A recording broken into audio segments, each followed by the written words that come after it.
Hi, Connie Holmes here with Be You to Be Full. I want to share something with you that I heard for the first time about a month ago. And it was one of those things that, at least I never did, but I think most people don't even think about until you hear it. And then when you hear it, you're like, oh my gosh, that's so real. That's true. So, what that is, the person was talking about vulnerability. And they were talking about the key difference between animals and humans. So, before the difference, I just want to point out that I think no matter what species you are, a dog, a cat, a bear, a human, whatever, we all have our vital organs right here in the middle of our body, in our torso area. So, that's what we all have, our vital organs right here. And your vital organs are your most vulnerable area on your body. Okay. So, but the key difference between most animals, I say most because birds don't fall in this category and maybe there's some others, but for the most part, animals crawl on all fours. And so, if you think about that, when an animal is crawling on all fours, they are making themselves less vulnerable because by the act of crawling on all fours, they are protecting their vital organs. Versus humans who, forget evolution for a minute, but humans who walk upright, our vital organs are constantly exposed. And then using vital organs as our most vulnerable points in our body, we're always exposed. Is that not fascinating? I would love to have a dialogue about that. I feel like there's something more to that, but I just don't know what it is yet. But I would just love to, I don't know, just have a discussion about that. So if anyone has any theories, please chime in, join in, make a comment on wherever you see this video because I just think that's fascinating. But anyways, so then I was noodling it over like, okay, that's a really cool fact and it's accurate. But then what's the difference? And I thought, well, maybe the difference is that humans can communicate. I know animals can too in their own way, but we have the power of words and expression and dialogue and an exchange.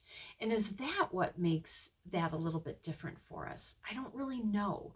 But using that as just a theory, a foundation for today's discussion and a theory, it made me want to talk about vulnerability a little bit. I'm not going to pretend to be an expert by any means because anyone who has watched the video, the TED Talk by Brené Brown called The Power of Vulnerability. She's the expert, so go listen to her on that topic. But I wanted to just, though, talk for a moment about reminding ourselves about how beautiful vulnerability can be. It's hard as hell, because if you think about it, so using the vital organs as an example, like when you're really vulnerable with somebody, you literally are ripping yourself open, exposing yourself for everything that you are, your feelings, your thoughts, your beliefs, all of that kind of stuff. So that really is, being vulnerable. But when you can get past the fear of exposing yourself and your feelings and your beliefs, think about the times in your life when you were most vulnerable. And I can probably almost guarantee it's one of those things that I know without knowing.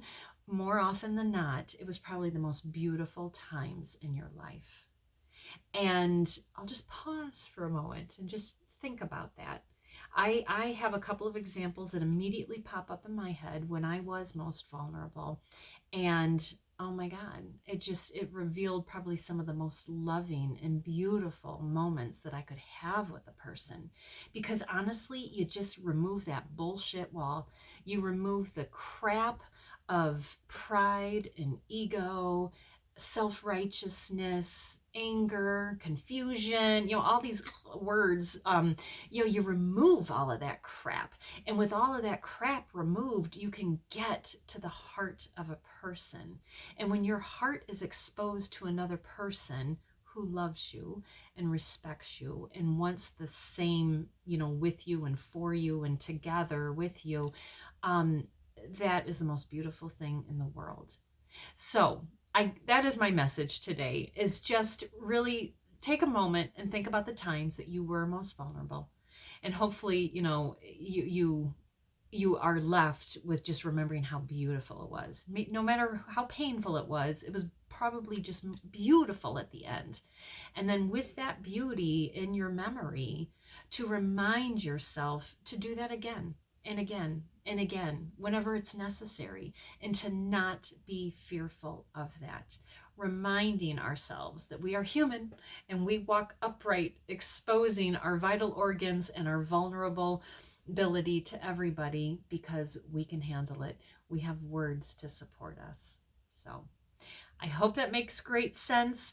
And I also hope that this resonates with people. You never know when somebody needs to hear this certain message at a certain time, delivered in a certain way. So that's what I am hoping to do today. So everyone have a fantastic day. Make your happy asses vulnerable, because there's beauty on the other end. All right, thanks.